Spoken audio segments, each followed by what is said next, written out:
ఈ construction business అనేది ever green business. మీరు ఏ పల్లెటూరు పోయినా, పట్టణానికి పోయినా, మహా నగరాలకు పోయినా కన్స్ట్రక్షన్ అనేది ఎప్పుడూ ఒక చోట జరుగుతూనే ఉంటుంది. మీరు వేరే ఏ బిజినెస్ పెట్టుకున్నా కానీ అన్నీ పోటీ గల బిజినెస్లే ఉన్నాయి. ఈ ఇంటర్లాకింగ్ బ్రిక్స్ అనేటి ఏ జిల్లాలో సరిగ్గా అందుబాటులో లేవు. ఎలాంటి పోటీ లేని బిజినెస్. ఇది ఖరాబ్ అయ్యేది కాదు, కుళ్ళిపోయేది కాదు, ఎక్స్పైరీ డేట్ అనేది ఉండదు దీనికి. ఇవాళ చేసిన ఇటుగా ఈరోజే అమ్ముకోవాలి, ఈరోజే దాన్ని అమ్మాలన్న టార్గెట్స్ పెట్టుకోవాల్సిన అవసరం లేదు. ఇప్పుడు మీరు ఏ షాప్ పెట్టుకున్నా, అంటే పాల బిజినెస్ కానీ, ఫ్రూట్స్ బిజినెస్ కానీ, కూరగాయలు కానీ, లేదా బేకరీ ఐటమ్స్ కానీ, మెడికల్ షాప్ పెట్టుకున్నా వాటికి కూడా ఒక ఎక్స్పైరీ డేట్ అనేది ఉంటుంది. భోజనానికి సంబంధించి పెట్టుకుంటే ఒక్క రోజుల్లో మనం వండిన వంట మొత్తం సాయంత్రం లోపు అమ్ముకోవాలి. కూరగాయలు అయితే ఓ 2-3 రోజులు, బేకరీ ఐటమ్స్ అయితే ఒక 15 రోజులు. అట్లా ప్రతిదానికి ఒక డేట్, ఆ డేట్ లోపలనే నువ్వు సేల్ చేసుకుంటేనే నీకు అమౌంట్. ఈ బ్రిక్స్ కనుక మనకు ఎలాంటి ఎక్స్పైరీ డేట్ అనేది లేదు. నువ్వు ఇవాళ చేసింది ఇవాళ అమ్ముడుపోవాలి అన్న టెన్షన్ పడాల్సిన అవసరం లేదు.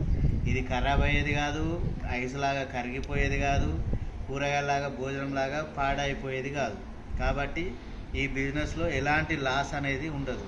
బ్రిక్ ఇవాళ తయారు చేసింది ఇవాళ కాదు, ఇంకా 10 రోజులకు అమ్ముకోవచ్చు, ఇంకా నెలకు అమ్ముకోవచ్చు, ఇంకా సంవత్సరానికి అమ్ముకోవచ్చు.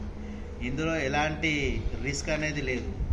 వీటి మీద లాస్ అయిదాం అన్న ఆలోచన మీకు వద్దు. మీరు కొత్తగా బిజినెస్ స్టార్ట్ చేసుకుంటే నేను మీకు అన్ని విధాలుగా సపోర్ట్ చేస్తాను. వేరే ఏ బిజినెస్ అయినా మీరు చేయాలనుకుంటే ఒకసారి ఆ బిజినెస్ చేసే వాళ్ళ దగ్గరికి వెళ్ళి అడగండి.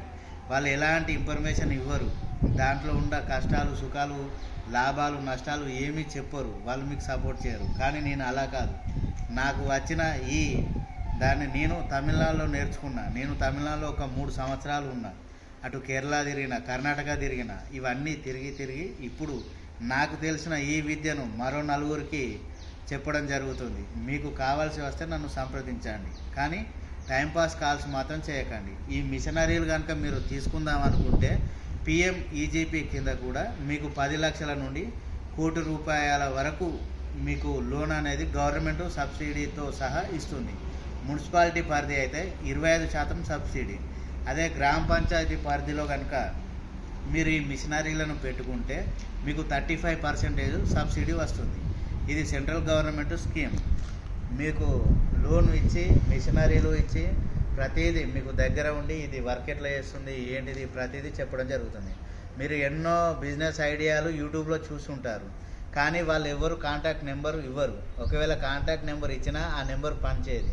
ఒకవేళ పని చేసినా మీరు కాల్ చేసి చూడండి, ఎవరు లిఫ్ట్ చేసి మాట్లాడరు. నేను అలా కాదు, ప్రతి ఒక్కరికి సమాధానం ఇస్తూ ఉంటా.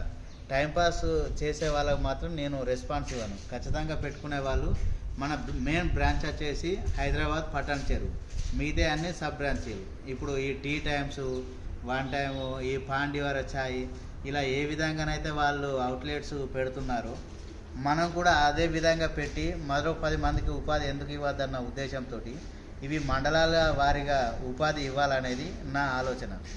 ఇప్పుడు మనం ఆంధ్రప్రదేశ్లో కనుక చూస్తే, నేను గూగుల్ సెర్చ్ చేసి చూసా, ఇప్పుడు తెలంగాణలో మనకు 33 జిల్లాలు ఉన్నాయి.